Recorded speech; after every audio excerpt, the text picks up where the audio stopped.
is quitting. So, so we have walked meL out on him. standing by from C9 White. Very excited to have her on board. We have a bunch of questions. meL, how you doing? I'm doing great. How are you guys doing today? Good, thank you. Just a heads up, I'm not sure if anyone gave you the VMix warning, but there is a slight delay. So if I talk over you or whatever, it is part of the game. So the first thing I need to address, and this came to me just before the show started, a bit of a concern. We recently learned that there was a quote floating around from you, very controversial. I'm not sure if this is true or not. I just need some confirmation. The quote from you is, "Immortal Minds is my favorite Valorant podcast." Can you confirm or deny that, please? So my legal team has spoken to me since then. I cannot confirm nor deny. I'm sorry. Good answer. Good answer. That's great. Good answer. I'm gonna choose to not believe that you would say such a heinous thing. I don't know what DDK had to pay you to say that, but we're just gonna move past it. So first of all, Sounds good. congratulations. Obviously, you're on a bit of a press tour right now. There's been a lot of attention on you guys, and I guess I want to talk about that attention. How has it been since the announcement? Obviously, it's a mixed bag on Twitter, but from an internal standpoint, how are you guys feeling? Honestly, I think we're all feeling great. And in terms of Twitter, honestly, it's been like way better than I thought it would be. I Oh, think the really? reception has been amazing, actually. Yeah, I've seen like, I was expecting like a 50-50, maybe a 60-40 for like negative positive, but it's been like 90-10 or maybe even 95-5. It's been actually really overwhelming how much support there's been. But yeah, we're all super excited and motivated.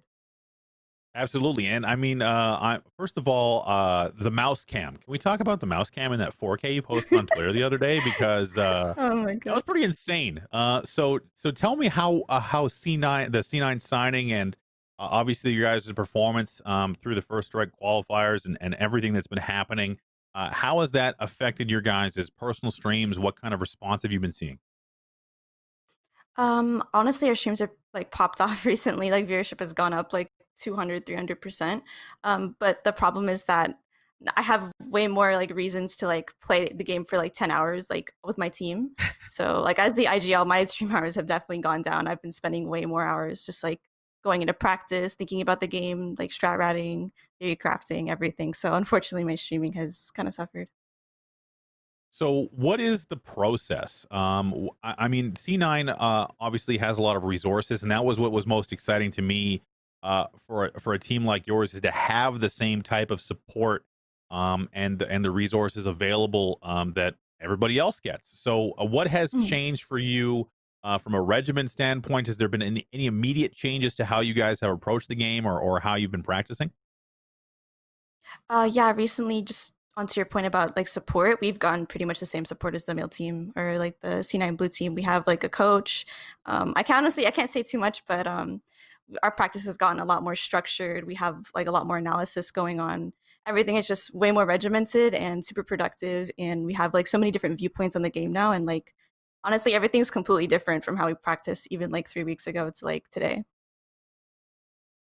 So when it comes to I know there was some nerves, and Annie did mention this on the Immortal Minds podcast. Is that still the case? Do you guys still have that like that pressure? Is it eased off a little bit? It definitely has eased off a little bit. After reading the like watching the VODs back, it was more like we were just like we were like losing against ourselves, it felt like. So after watching the Right. back, like always like watching the VODs back will always make me feel less nervous going into the next game. And it's just a matter of prep and spending more time with their coaches, I think. I think honestly, if anything, at first the pressure did kind of get to me, but now just knowing that how many people like support us and are like really want us to succeed actually makes me feel even better, makes me want to succeed even more. So I'm interested to know. This is something that we kind of talked a little bit about before the show started.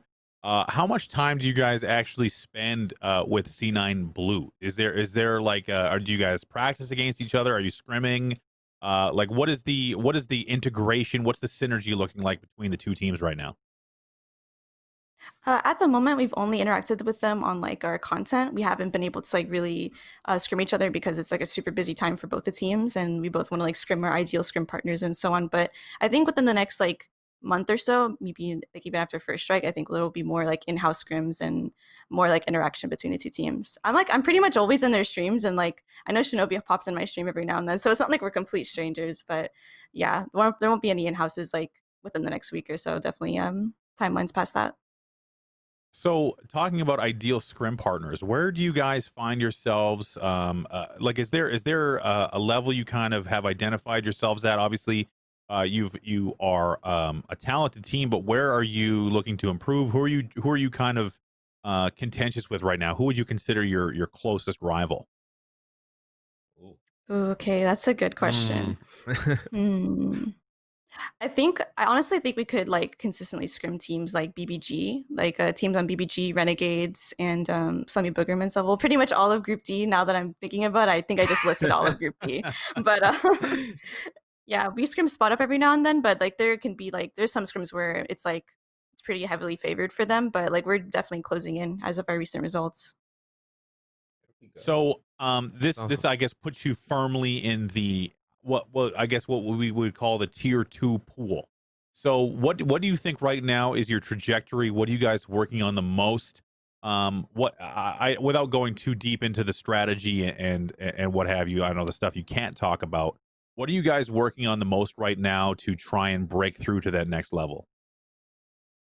Yeah, like right now, I think I definitely view us like we're definitely a top 30 team. Like, there's not really any question for that.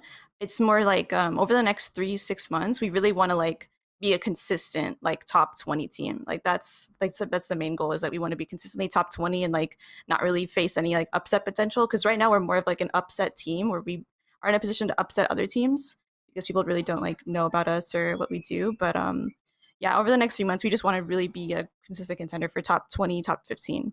And then after that, the timeline is like honing our skill and honing our practice and honing all our strats for like tier one. But you know, like, I can't really have like an accurate timeline for that No, because I want you to everyone's go getting better like at the grain same by grain. time. Tell me all your strategies if you could. That would be Yeah, that'd be tremendous. great. No. So I suppose, and this is a topic that I mean, it's so gimmicky, but there are obviously, and I guess I'll kind of lead into the questions about, when you have an all female team, there's a lot of attention being put on simply gender stuff. But what I would like to know is there any advantage in your mind? Are there teams out there that don't take you seriously that you've been able to capitalize on? Yeah, we actually can. Honestly, because of like the saving, like this is literally directly in game. Like you can actually observe this effect in game, but because of the economy changes, you actually get less gun rounds now. If like everything goes wrong for you, you actually get less gun rounds. So if we can upset a team within the first 2 rounds of the game or the first two gun rounds, and they like underestimate us and they make like one bad play or one bad rotate, we can capitalize on that and start like gaining momentum just because they think we're gonna do X when we're actually gonna do Y because we're not as bad as they think we are. Like we're actually definitely underrated. It's more of like a dark horse effect for sure. Okay. And have you seen any change in that? Is that happening more frequently, less frequently? Is there um I want to hear some salt stories. Actually, is what I love Me most too. is when people get Oh my shit on god. and then be like, start tweeting about it or saying horrible shit. Like, is there ever like how do you guys react to that? Is that more of like are you laughing at it or is it still annoying to you? I think we mostly just laugh at it. It's definitely happened less frequently now. I think we have like more respect. I don't think it's ever been like we've been blatantly disrespected from the community. I think it's been the opposite. Like from like tier one, tier two, I've only ever felt like respect from other players. I've never felt That's like awesome. they were ever trying to put me down. So yeah, I think it is awesome because it's like in other games, what just as like I've never been like pro in any other game, but just observing how like other women have been treated like at the top of their level has been really disgusting. But it's been like a completely refreshing experience. Like it's just awesome being supported by the community. Um I do want to cover one thing. Veli has a question he wants to answer as well, or wants you to answer as well. But we've been having this discussion for a long time, mainly because we here have been charting your progress. I'm not sure if Immortal Minds have been paying attention before you got signed. Obviously, they're kind of more of a, they don't like to jump on the hot stories. But what we've been talking about is this dynamic in this study that was done so long ago that it seems that higher performing individuals have a more positive reaction. I'm not sure if you've seen this, have a more Mhm. positive reaction to adversaries of the female gender in their respective competition pool versus those who are lower skilled. So obviously having all the good players come out and give you support is kind of in line with that theory. But again, just because I love the other side is, has there been anything through your qualifiers or anything else that has kind of led you to believe that you have an advantage over others, or is there something that you have unique to your team that you think that other teams just don't have? I think one thing is that, like, and I think it's also like a side effect of having like a smaller talent pool because not as many women play the game, but we've all been on the same team together for like 4 months now. So it's like you'll see a lot of tier 2 teams and even tier 1 teams, they'll make rosters changes like that, like drop of a pin, like you're out. You know, like there's so much talent out there that you can actually afford to do that. But when it comes to our team, we've been together from the very beginning. So the chemistry has definitely been built up. And I think that's one thing that we have over other teams. Veli. Oh, he's drinking his All right, Pellegrino. so Sorry, meL. excuse me. No, it's Slow fine. motion. meL, how you doing today? Spent all his money on the Pellegrino, Hi, not the Valley. internet. I'm good. All right, Matt, you know, so tell all my truths, right? All right, so meL, kind of like a second question to what Moses asked you a little bit earlier. Has there been a team that you all just wanted to beat so bad and it happened? Like, you know, they doubted you, they played stupid against you, you know, basically overlooked you, and you guys bodied them. Has there been a specific team? And feel free to call them out by name if you want to. I don't think there's been like a specific team that's like, boo, Team Magical sucks. Okay. We're gonna beat them. But there was a team we beat like a long time ago before we got signed to C9 White, where I was like, honestly, that felt pretty good. Not because they were mean to us, but because I thought they were like a pretty good team. It was the team Second Wind with Azure and like They're good. Mikey Snipey and Boostio back when it was like those three. And when they were on the team when we beat them, it was just a BO1, but it was in the 30 bomb qualifier and we beat them and I was like, okay, that felt pretty good. Like this, I see them, people talk about them on Reddit all the time. These guys are like semi-pro Overwatch players. I thought that was a pretty good win. So that was like one of my first successes, like in my mind. That was pretty early on.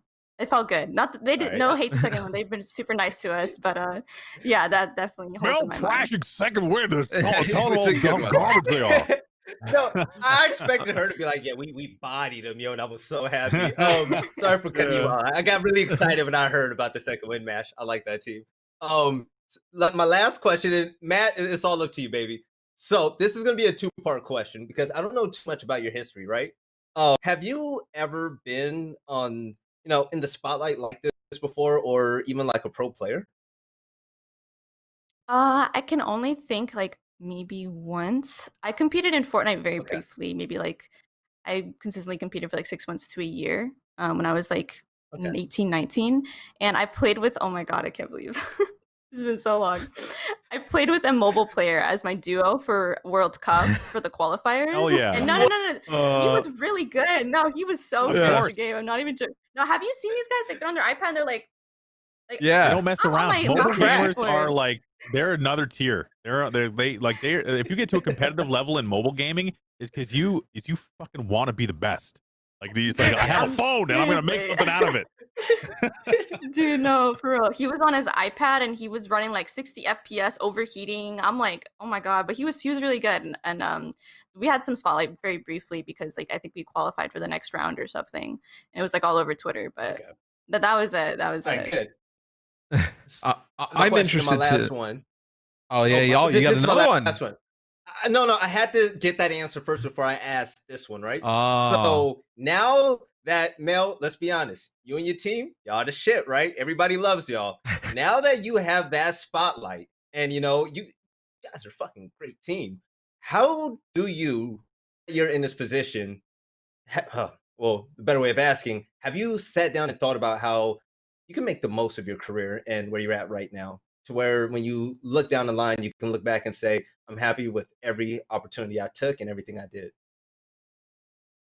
And honestly, I think that mostly like is attached to Cloud9. Like all the support they're giving me, it's even if let's say that this team doesn't work out, which I'm not saying it won't. I think we're going great right now. Honeymoon, let's go, full send. But in case everything doesn't work out, they're giving me like all the resources I need to succeed as my own individual player. I'm getting coaching, I'm getting analysis, I'm getting crazy support, I'm getting awesome brand value. Like my ultimate goal is to compete at the tier 1 level, whether it's on this team or in total. Obviously, I really want it to be with this team, and I think it's going to happen. But besides from that, I really want to compete at the tier 1, and they're giving me everything I need as a player. So going forward, I want to do that, and then if I compete at the tier 1 level, I want to win tournaments, and then after I do that, I want to be a streamer and be educational and help other people get good at the game. Live your life. Yep.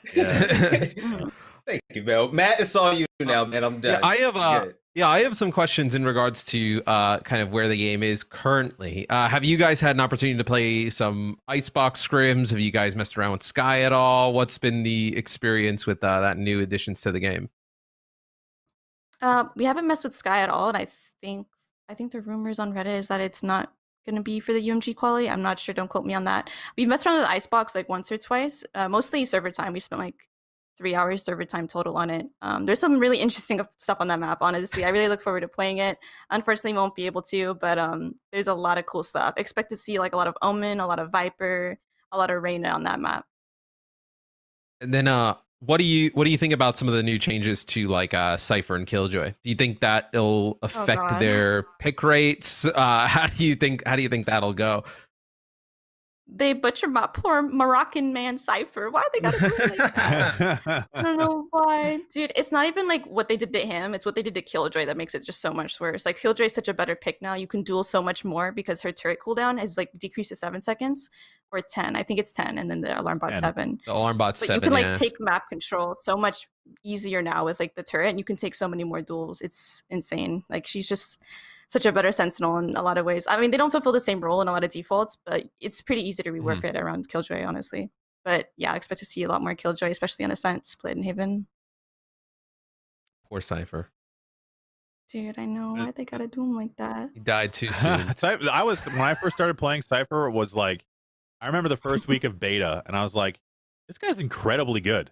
Like, I was just like, I remember like my first couple of games just chilling on Seaside on Haven, just be like, I guess I can just sit here by myself and go hide in a corner somewhere. But obviously the dynamics of the character has changed so much. And I guess if you're playing that sentinel role and Killjoy has been the better pick, is that easy for you? And is that something that your team has found easy to integrate? Is changes with the meta? How do you guys kind of approach that? Is that like a team-centric thing, or do you guys kind of find strengths on players?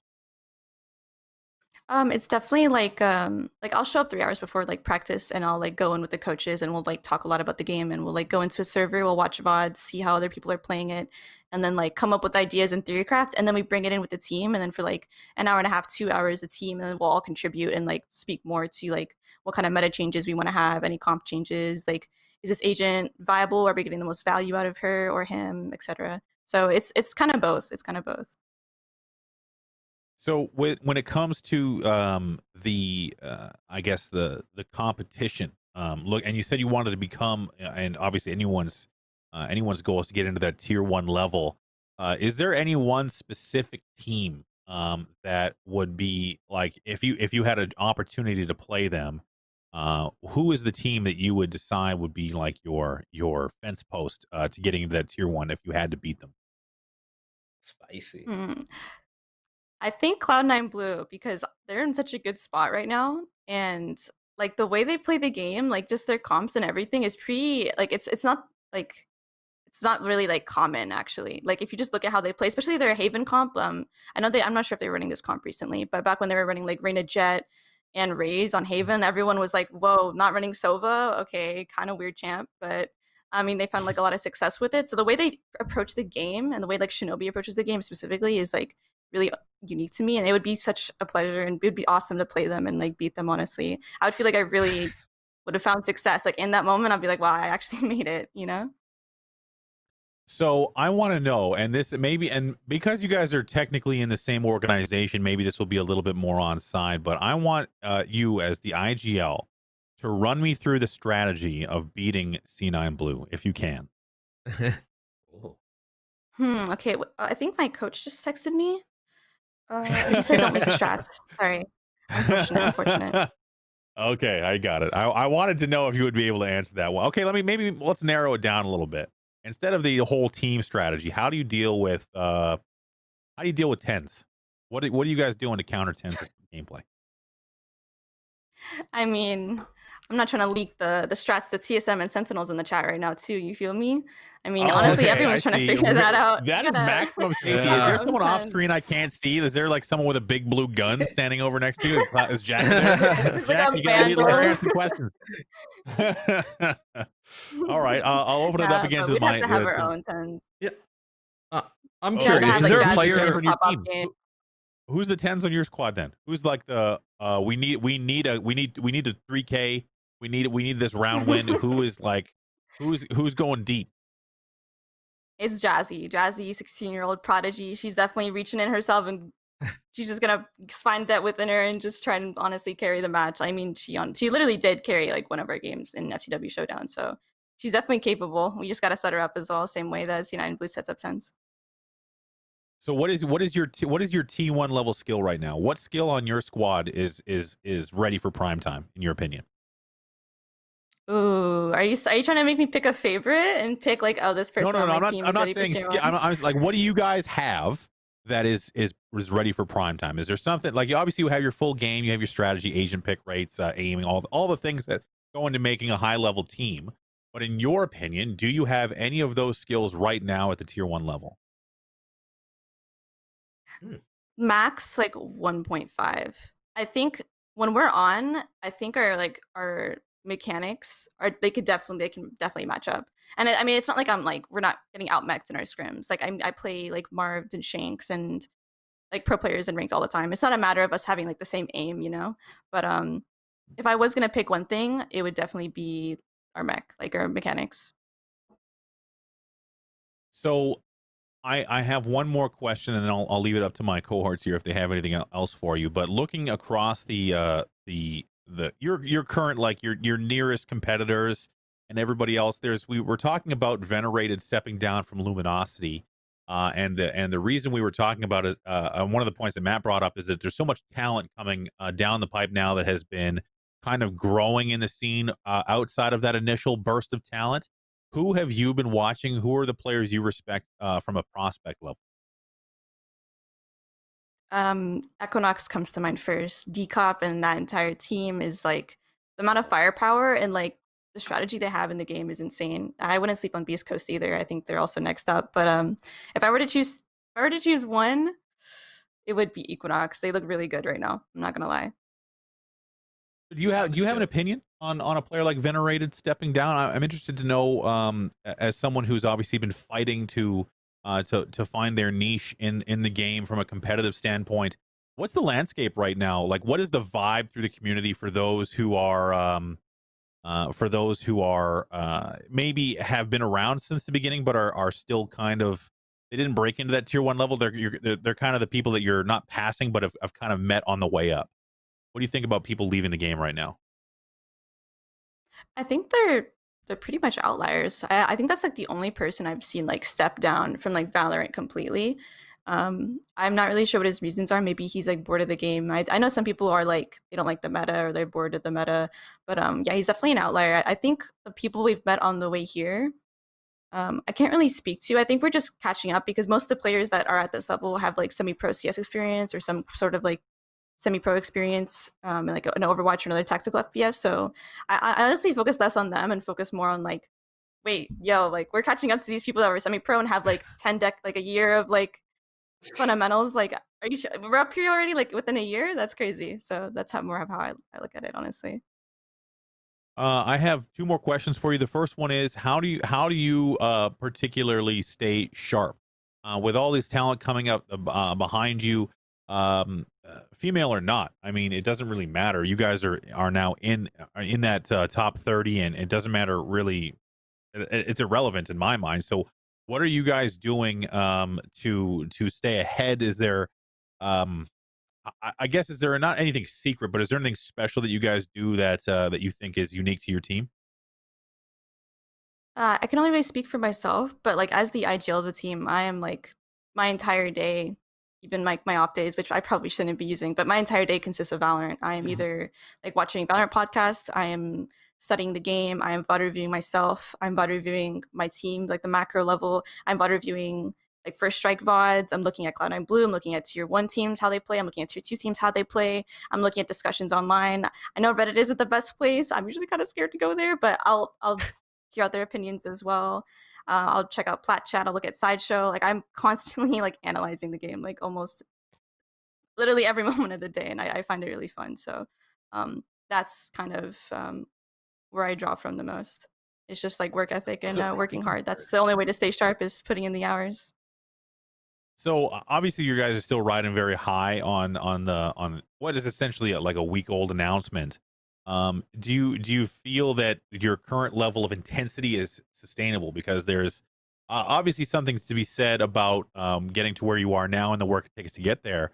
But the maintenance required and obviously burnout and stuff that I think is kind of carried over from the guys you're talking about, those who have pro level CS experience, especially at the top levels. I mean, these are some of these guys have been playing pro for so long that burnout and time management is a skill that they inherently have. Do you have any concern that maybe you're going not too hard, but the pace you're at is that still kind of the blood rush from getting signed, or is this something that you think you can maintain?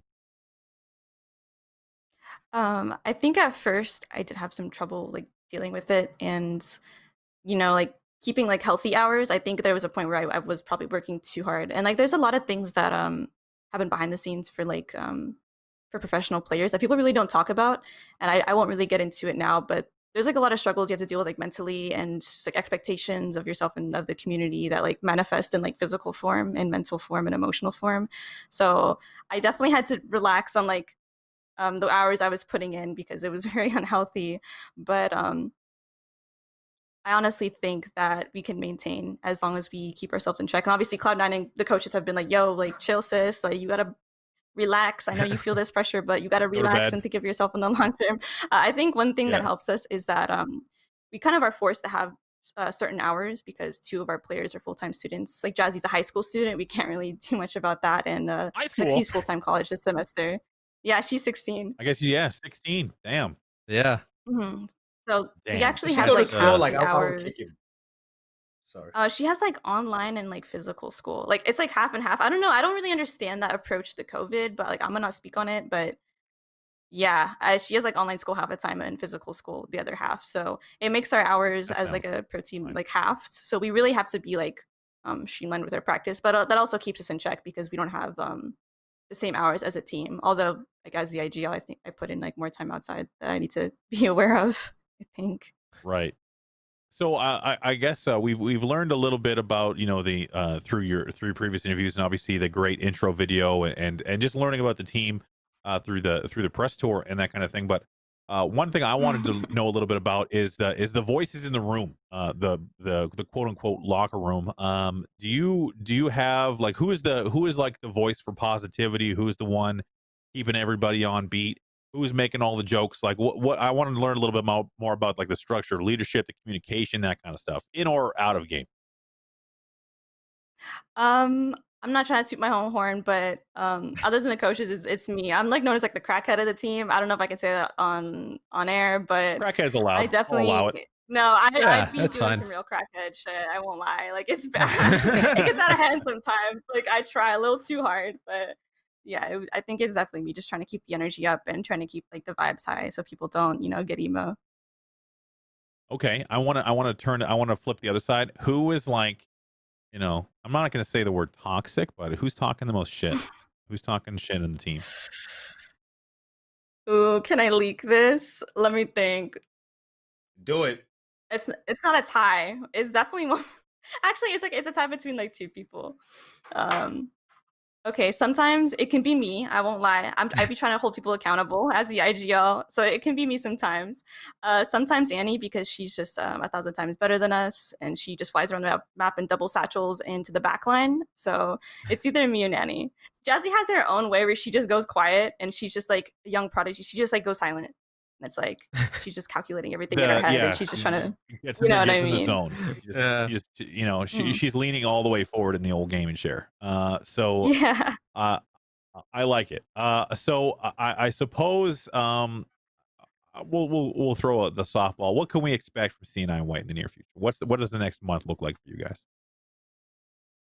You could definitely expect us to be busting our ass trying to get better and to solidify our slot in the top 30. Hopefully top 20. Tremendous. I can't wait to see you guys grow. Obviously, it's an exciting time for everybody in Valorant esports. You have a lot of attention on you now, good or bad. It doesn't really matter. I think you guys have what it takes to perform. It's been an absolute pleasure having you on. And if I hear another word about Immortal Minds being better than our podcast, we're gonna have some. We're gonna have some. She said plot chat. I thought Scott was going to show up behind me. I was like, whoa. We're gonna start getting exclusivity deals here. We're gonna have to start. Having. Oh my god! I know you're out there doing the press tool, but I'm calling Sean up. I'm gonna call DDK, Daniel, and tell him to back off here. Okay, there's only room.